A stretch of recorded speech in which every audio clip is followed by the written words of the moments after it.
Art and culture की class के अंदर जो है हम शैलियाँ कर रहे थे, जो चित्र शैलियाँ थी। उसके अंदर लास्ट क्लास में हमने किशनगढ़ शैली के बारे में पढ़ा था लास्ट में। अभी हम करेंगे ढूंढार शैली के बारे में। देखो, ढूंढार शैली जो है इसकी उप शैलियाँ हैं। तो आमेर है, जयपुर, उनियारा, शेखावटी या करौली। ये तो इसकी ट्रिक लिखी हुई है, आज उसे रोली। तो इस ट्रिक से जो आप इसके उप शैलियाँ जो तुम याद कर सकते हो, आमेर, जयपुर, उनियारा, शेखावटी या करौली, ये 5 इनकी उप शैलियाँ हैं। इनमें सबसे पहले आमेर शैली। आमेर शैली देखो मुगल कला से सबसे प्रभावित शैली है। ये देखो सबसे ज्यादा अधीन भी यही लोग रहे थे, आमेर के जितने भी राजा थे। तो मुगल काल से सर्वाधिक प्रभावित शैली भी यही है, जिसे आमीर शैली कहा जाता है। महाभारत के फारसी अनुवाद रज़मनामा के चित्र आमीर शैली में बने हुए हैं। ये रज़मनामा के नाम से कई बार क्वेश्चन आया हुआ है कि महाभारत के फारसी अनुवाद जो है रज़मनामा जो है, ये चित्र जो है आमीर शैली में बने हुए हैं। सवाई ईश्वरी सिंह के समय साहिब राम ने आदिम कद चित्र बनाने की परंपरा शुरू की। सवाई ईश्वरी सिंह जो थे उनके समय में क्या है, साहिब राम ने जो है आदिम कद चित्र जो है वो बनाने की परंपरा शुरू की थी। आमेर शैली का स्वर्ण काल सवाई प्रताप सिंह का समय कहलाता है। फिर सूरत खाना कला विद्यालय की स्थापना की थी सवाई जगत सिंह प्रथम ने। आमेर शैली में हाथियों के विविधतापूर्ण चित्र बनाए गए हैं। आमेर शैली में जो हाथियों की विविधता यानी कि हाथियों के अलग अलग तरह के जो है चित्र जो है यहाँ पे बनाए गए हैं। फिर है अलवर शैली। अलवर शैली का विकास जो है विनय सिंह व बख्तर सिंह के समय में हुआ था। अलवर शैली का विकास कब हुआ था, विनय सिंह व बख्तर सिंह के समय हुआ था। चित्रकार देखो इसके कौन से हैं, गुलाम अली व बलदेव ने जो है गुलिस्तान का चित्रण किया था अलवर शैली के अंदर। अलवर शैली के अंदर जो है वो गुलाम अली व बलदेव ने क्या किया था, गुलिस्तान का चित्रण किया था। अलवर शैली में वेश्याओं के चित्र बनाए गए हैं। आमेर शैली के प्रमुख चित्रकार हर साल धारू साहब गुल, हरराम, शालिग्राम, घासीराम, साहिब राम, गोपाल राम और लक्ष्मण दास, ये सब आमेर शैली के क्या है, प्रमुख चित्रकार हैं। नेक्स्ट है हाड़ौती स्कूल। हाड़ौती स्कूल में देखो उप शैलियां हैं, कोटा, बूंदी और झालावाड़ है इसकी उप शैलियां। इनमें सबसे पहले बूंदी शैली। बूंदी राजस्थान की विचारधारा की चित्रकला का प्रारंभिक केंद्र था। बूंदी जो है वो राजस्थानी विचारधारा की चित्रकला का प्रारंभिक केंद्र था। इस शैली का प्रारंभ जो है रवि सूर्जन हाडा के समय में हुआ था। बूंदी में जो है वो चित्रकला शैली का निर्माण जो है वो राव छत्रसाल के समय में हुआ था। रंगीन चित्रों की चित्रशाला का निर्माण उमेद सिंह के समय में हुआ था।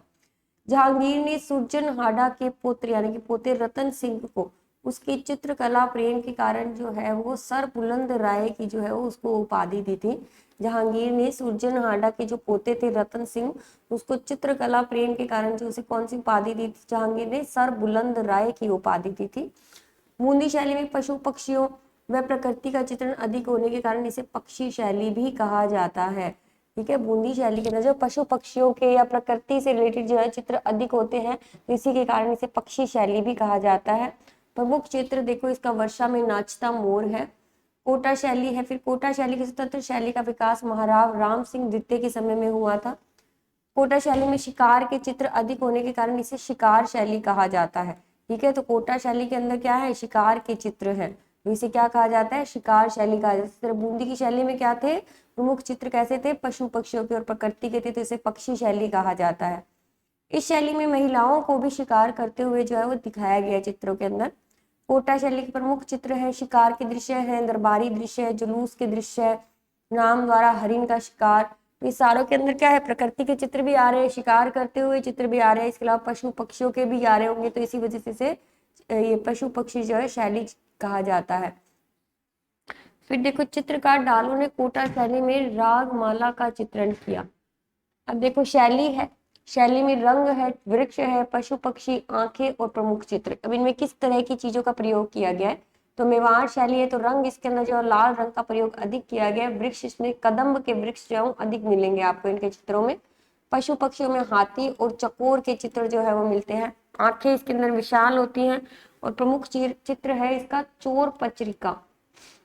फिर है बूंदी में सुनहरा हरा रंग, वृक्ष है खजूर के, पशु पक्षी में बतख और हिरण के, और आंखें जो है वो आम के पत्ते जैसी आंखें जो है वो इसके अंदर बनाई जाती है, और वर्षा में नाचता हुआ मोर जो है वो प्रमुख चित्र है यहाँ का। फिर एक कोटा में नीला रंग है, वृक्ष खजूर का है, और पशु पक्षी जो है शेर बतख, और इसके अलावा आंखें साधारण ही है, और शिकार के दृश्य जो है इसके अंदर दिखाए गए हैं।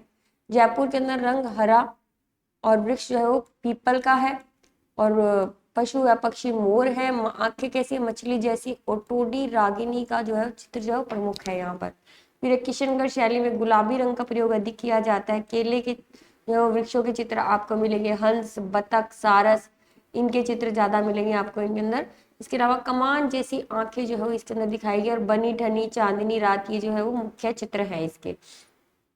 लास्ट है मारवाड़। मारवाड़ में रंग है पीला, ठीक है, वृक्ष है आम का, और कौवा या ऊंट जो है वो आपको इसके अंदर बने हुए मिलेंगे। बादाम जैसी आंखें मिलेंगी इसके अंदर। और इसके अलावा ढोला मारू, मूमल और जंगल में कैंप जो है वो ये इसके प्रमुख चित्र है।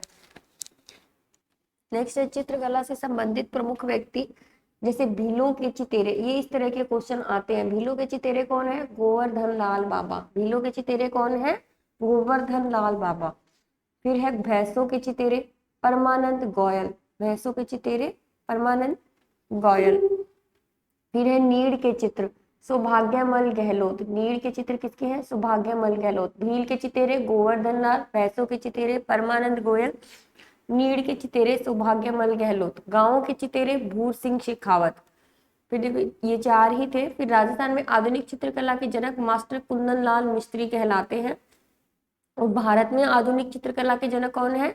राजा रवि वर्मा, जो कि कहाँ के हैं? केरल के हैं। राजा रवि वर्मा ने महाराणा प्रताप का चित्र बनाया, जिसे कुंदन लाल मिस्त्री ने जो है वो पूरा किया। राजा रवि वर्मा जो थे इन्होंने शुरुआत की थी महाराणा प्रताप के चित्र की, और पूरा किसने किया था? कुंदन लाल मिस्त्री ने किया था, जो कि राजस्थान के हैं। जर्मनी के चित्रकार A.M. मूलर ने पृथ्वीराज राठौड़ का पत्र पढ़ते हुए महाराणा प्रताप का जो है वो चित्र बनाया था। यह चित्र बीकानेर म्यूजियम में रखा गया है। और जयपुर में चित्रकार सुरजीत कौर चोयल के चित्र जापान के फुकुदा म्यूजियम में जो है वो रखे गए हैं। जयपुर के चित्रकार थे सुरजीत कौर कोयल, उनके चित्र जो है वो कहाँ रखे गए हैं? जापान के फुकुदा म्यूजियम के अंदर जो है रखे गए हैं। किरण सोनी गुप्ता के प्रमुख चित्र हारमोनी, बियॉन्ड स्टॉक। अलवर के चित्रकार देवकी नंदन शर्मा को master of nature and living object कहा जाता है। ये थोड़ा सा इंपॉर्टेंट है कि अलवर के जो चित्रकार हैं देवकी नंदन शर्मा, उनको master of nature and living objects कहा जाता है। प्रकृति व भित्ति चित्रण के विशेषज्ञ जो है इनको कहा जाता है। फिर देखो प्रमुख चित्रकला संस्थान है, जोधपुर को धोरा चितेरा पुस्तक प्रकाश, जैसलमेर में जैन भंडार, उदयपुर में टखमन 28 तुलिका कला परिषद और सरस्वती भंडार। उदयपुर में क्या है? टखमन 28 तुलिका कला परिषद और सरस्वती भंडार। जयपुर के अंदर है पोथी खाना, राजस्थान स्कूल ऑफ आर्ट्स, आयाम, कलावृत्त और क्रिएटिव आर्टिस्ट ग्रुप। तो ये सारे के सारे जो स्थान है यहाँ के प्रमुख चित्रकला संस्थान जो बने हुए हैं यहाँ पर। तो जोधपुर में कौन सा है? धोरा चितेरा पुस्तक प्रकाश, जैसलमेर में जैन भंडार, उदयपुर में टखमन 28 तुलिका कला परिषद, सरस्वती भंडार, और जयपुर के अंदर पोथी खाना, राजस्थान स्कूल ऑफ आर्ट्स, आयाम, कलावृत्त, क्रिएटिव आर्टिस्ट। ये पोथी खाना वाला आया हुआ है एग्जाम के अंदर, ठीक है, कि पोथी खाना संस्थान कहाँ पर है? वो है जयपुर के अंदर। नेक्स्ट क्लास में जो है राजस्थान के रीति रिवाज के बारे में जो डिस्कस करेंगे।